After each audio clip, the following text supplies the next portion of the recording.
When we try to do something new that we are not familiar with and dedicate ourselves to learn and finish it in a time despite all the errors and failure we encounter, that is adulting. Studying hard and finishing all the worksheet that given by our professors, that is adulting. Trying to survive and making our life busy every day, that is adulting. Looking forward on your future, that is adulting. Thinking what will you do, how will you do, and when will you do something, that is adulting.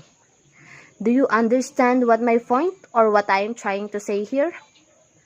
What I am saying is each and every day that we are thinking and doing something, we are learning. We are applying that we think is operate on it. We are risking to know whether it turned good or bad. Yes, most of the time we failed, but we will use this failure to learn and try harder until we reach or achieve what we want. For example, in your house, when you want to cook a dish that you are not familiar with, first you need to gather information on how will you do it, then try to do it based on how you understand the process on doing it. Then see for yourself on how the finished product done. Being responsible with the outcome of everything we are doing is called adulting. Maybe you are just unaware, but in every passing day that you are growing old, you are learning and experiencing new things, and this is called adulting. How adults learn? Adults learn from their mistakes, and from their mistakes they learn how life is hard. From that mistakes they will be brave because the experience you gain for their mistakes. How does an adult learn? Well, it is not a simple thing that happens overnight. Becoming an adult is a process of development through passage of time and accumulations of experiences and responsibilities. We are all have experience of our childhood without realizing that we are now an adult. As time goes on, we became aware of time. Time that we carelessly spent becomes suddenly limited, having our own set of responsibilities. We are like birds in a small nest trying to get out from the comfort of our parents, aimlessly figuring out how to fly. We will keep on falling 1,000 times, but still we keep on going, and that's the process of growth. Until there comes the time that our feather is matured enough to set free, to see the world, and build our own nests.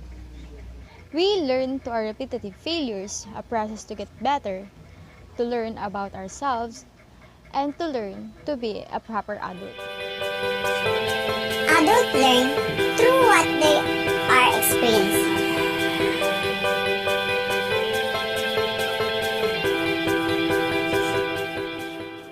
So let's talk about how adult learn.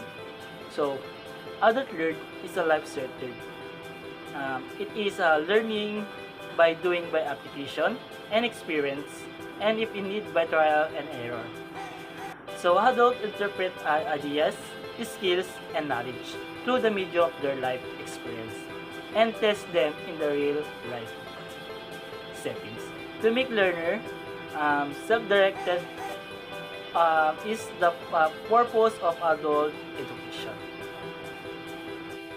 So for being adult, they have a different way how to learn from their own.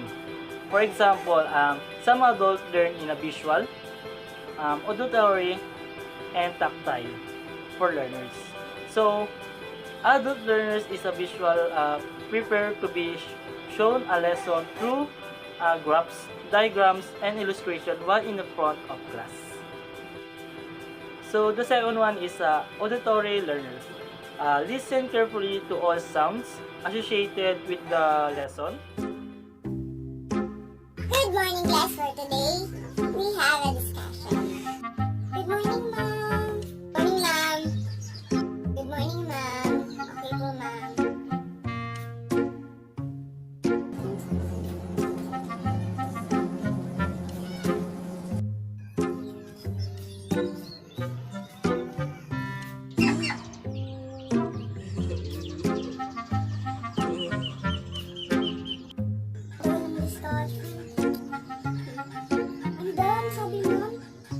1 hour later.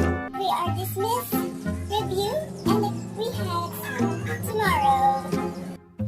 May exam B. B, mag-review tayo para makasasa tayo. Huwag kang maglalaro. Huwag mo nang gayahin. Labi, huwag na tayo mag-review, B. Maglaro na lang tayo, B.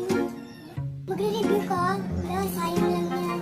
Maglalaro ka? Sige, laro tayo. Huwag na tayo mag-review. Sige na lang tayo. The next day. So good. Uy, tulungan mo naman ako. Kasi di pa maglaro. Uy, anong sagot dito? Uy, patingin naman, uy. Uy.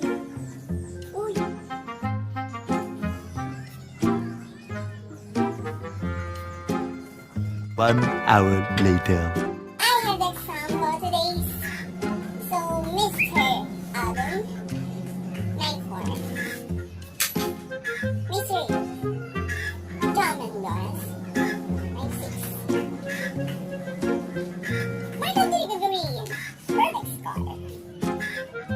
Foul, bagsak. Kim Mayo. Thank you, Mom. Basta ako. Thank you, Mom. Basta ako. Alam mo, bagsak ako. Susunod magre-review na nga lang pag hindi na ako maglalaro. The next day. Bumagsak, pwede pa kayong bumawi. So, Mr. Now, bumawi ka. Ito. Thank you, Mom. 1 hour later. Congratulations, Pao. Nakapasa ka. Nakapasa ako. Adults learn with their experience. When they failed, they learn. Kapag nagkaroon ng failed ang isang adult, nagkakaroon sila ng bad experiences. And in that case, they will learn. And susunod na mangyayari ulit yun, magkakaroon na sila ng solution. At hindi nila ulitin ang pagkakamali nila.